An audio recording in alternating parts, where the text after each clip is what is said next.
ओम श्री धन्वंतराय नमः। मैं महेंद्र सिंह हुड्डा, फार्मासिस्ट आयुर्वेदा, और आप देख रहे हो अपना चैनल अमृत आयुर्वेदा। आयुर्वेदिक औषधियों की जड़ी बूटी के बारे में, हर्बल प्लांट के बारे में, होम रेमेडीज़ के बारे में जानकारी देने के क्रम में आज हम आपको एक ऐसे पादप के बारे में जानकारी करवा रहे हैं जिसका आयुर्वेद में बहुत अच्छा उपयोग है। ये पौधा है धतूरे का। धतूरा दो टाइप का होता है। एक होता है सफ़ेद धतूरा, जिसको धतूरा स्टामोनियम बोलते हैं, और दूसरा होता है काला धतूरा, धतूरा मेटल। जो काला धतूरा होता है वो बहुत कम मात्रा में मिलता है, और सफ़ेद धतूरा सब जगह पाया जाता है। और ये खेत में, खलिहान में, बंजर भूमि में सब जगह पाया जाता है। धतूरा जो होता है, ये इसका पत्ता, बीज, फल और इसका तना जितने भी होते हैं उसमें सब में थोड़ा सा विष होता है, तो इसको शोधन के बाद में ही उपयोग किया जाता है।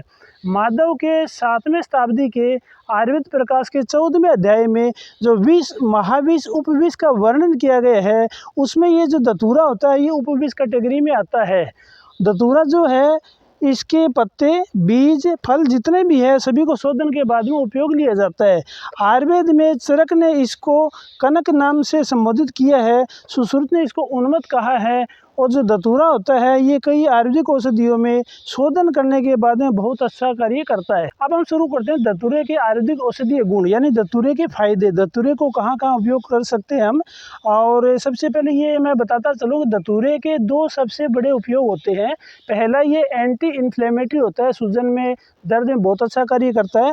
दूसरा, ये एंटी अस्थमेटिक होता है, श्वास रोगों में, अस्थमा में बहुत अच्छा कार्य करता है। पहला तो इसका ये है कि इसको शोधन के बाद में उपयोग लेना चाहिए। यदि आप इंटरनल यूज़ कर रहे हैं, खाने में यदि यूज़ कर रहे हैं तो शोधन इसका होना ज़रूरी है। बाह्य प्रयोगार्थ यदि आप एक्सटर्नल यूज़ कर रहे हैं तो इसके तने का, पत्ती का, फूल का आप उपयोग कर सकते हैं। पहला इसका उपयोग ये है कि यदि किसी के बाल उड़ गए हैं, बाल बहुत ही कम है या रूसी हो गई है, उस कंडीशन में धतूरा जो ये है, इसके पत्तों का 500 ml अर्क निकालकर उसके अंदर 250 ml सरसों का तेल मिलाकर और 50 ग्राम बाकुची का चूर्ण मिलाकर इसको मंद आंच में उबालते रहो।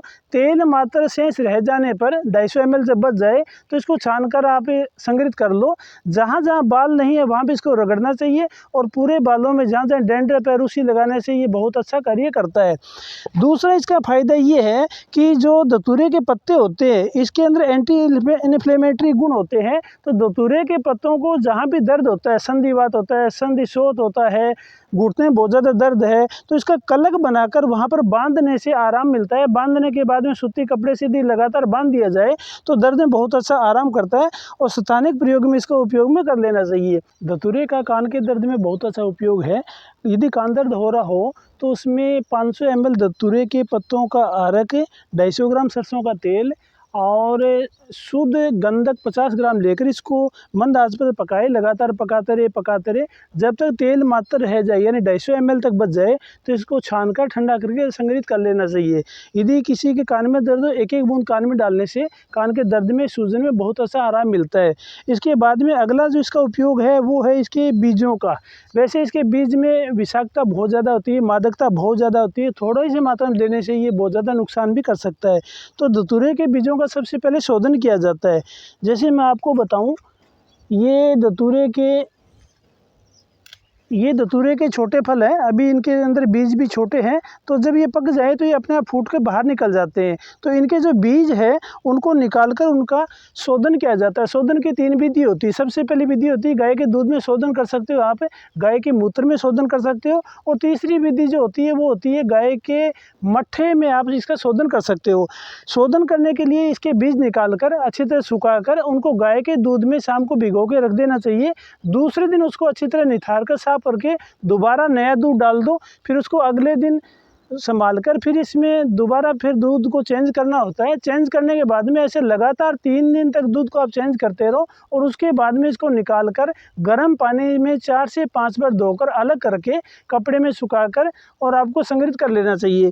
इसी तरह आप इसको गाय के मूत्र में भी कर सकते हो, और गाय का जो मट्ठा होता है उसमें भी शोधन कर सकते हो। शोधन करने के बाद में इनकी विषाक्तता होती है, मादकता होती है, ठीक हो जाती है, नॉर्मल हो जाती है। और आप इनके बीजों का जो चूर्ण है इसकी नॉर्मल मात्रा बहुत ही कम होती है। इसकी नॉर्मल मात्रा आधी रति से 1 रति, 1 रति माने 125 mg, तो इसकी जो मात्रा है बीजों की चूर्ण की वो 65 mg से 125 mg दिया जाता है और ये बहुत अच्छा कार्य करता है। सुकोस्तंभन में, संधिवात में, आम वात में, शीत जवर में इसका बहुत अच्छा उपयोग है। इसके बाद में अगला जो उपयोग है धतूरे का वो ये है कि इसके जो पत्ते हैं ये 20 पत्ते लेकर और 20 अरंड के पत्ते लेकर उनको एक स्टीम दी जाती है जो पंचकर्मा में करते हैं, जिसमें संधिशोथ होता है, किसी अंग में दर्द होता है, उसमें कुकर में इनके पत्ते उबलते रहते हैं और एक पाइप लेके, काफ़ी लंबा पाइप, 8 से 10 लंबा पाइप है, उसके अंदर इसकी भाप बनती है। जो स्थानिक जो दर्द होता है वहाँ पर इसको भाप दिया जाता है। भाप देने के बाद में वहाँ का दर्द कम हो जाता है। इसका अगला जो उपयोग है वो है फाइलेरियासिस के ऊपर, एलिफेंटाइटिस यानी सलीपद रोग जो बोलते हैं, पैर जो एक बहुत सूज जाता है, कृमि रोग के कारण होता है, उसके अंदर इसके पत्तों की पुलटिस बांधकर उस एरिया में या फिर पत्ते हल्के से गर्म करके वहाँ बांधकर सूती कपड़ा बांध दिया जाता है तो उस एरिया की वेदना कम हो जाती है, दर्द कम हो जाता है, सूजन में भी ये कार्य करता है। इसके बाद में इसका अगला जो उपयोग है वो है इसका तेल, यानी कि जो धतूरा है,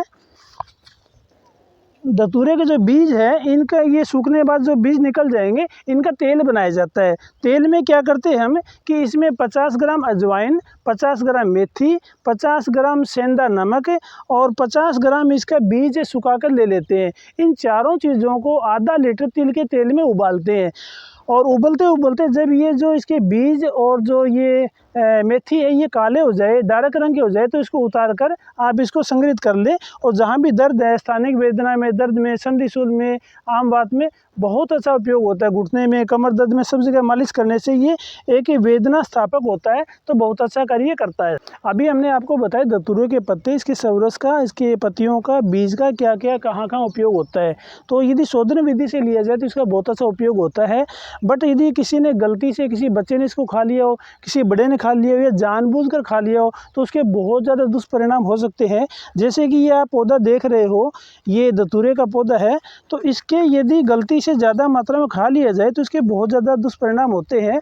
आयुर्वेद में चरक संहिता में या आगत तंत्र में इसके 9 ऐसे सिम्टम बताए गए हैं जिससे पता चलता है कि इस व्यक्ति ने धतूरे का सेवन कर लिया है। उसमें सबसे पहला जो होता है वो होता है मैज एटर, यानी कि कंफ्यूज होना, चीज़ों को पहचाना नहीं, पागलपन हो जाना।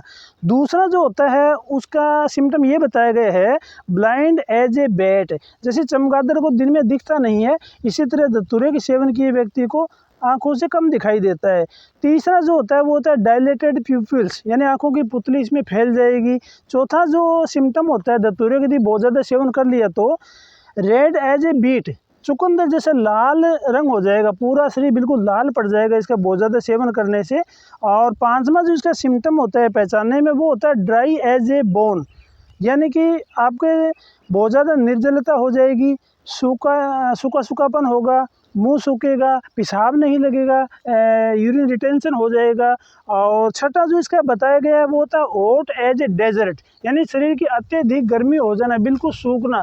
ये ऐसे सिम्टम्स है, यदि धतूरे का ज़्यादा सेवन कर लिया जाए तो फिर इसमें आपको नज़दीक स्वास्थ्य केंद्र जाना होता है और जल्दी वहाँ पहुँचाकर इलाज करवाना चाहिए, क्योंकि ये विष का कार्य करता है यदि इसको बहुत ज़्यादा मात्रा में ले लिया जाए और बिना शोधन के ले लिया जाए। जैसे कि उन्माद गज केसरी रस के अंदर पारद होता है, गंधक होता है, मेंसिल होता है, धतूरे के बीज होता है, तो इन चारों को शुद्ध करके बनाया जाता है। यानी अशुद्ध अवस्था में होते हैं तो ये बहुत ही अच्छा कार्य करता है। इसी तरह कनक प्रभावती है, बहुत अच्छा कार्य करती है। और जिस प्रकार जो ओल्ड एज के लोग होते हैं जिनको लगातार अस्थमा है, दमा है, काश रोग है, उनके अंदर जो धतूरे से बनी जो औषधि होती है वो होती है कनकासव, बहुत अच्छा कार्य करती है। तो इसकी बहुत सारी दवाइयाँ जितनी भी बनती है शोधन करने के बाद में बनती है, शोधन करने के बाद में ये उपयोग में लिया जाता है। तो एक बहुत ही अच्छा आयुर्वेदिक पादप है। तो मैं आशा करता हूँ आज का धतूरे के बारे में दिया गया ये ज्ञान आपको अच्छा लगा होगा। भगवान धन्वंतरी आपको आरोग्य प्रदान करे। धन्यवाद।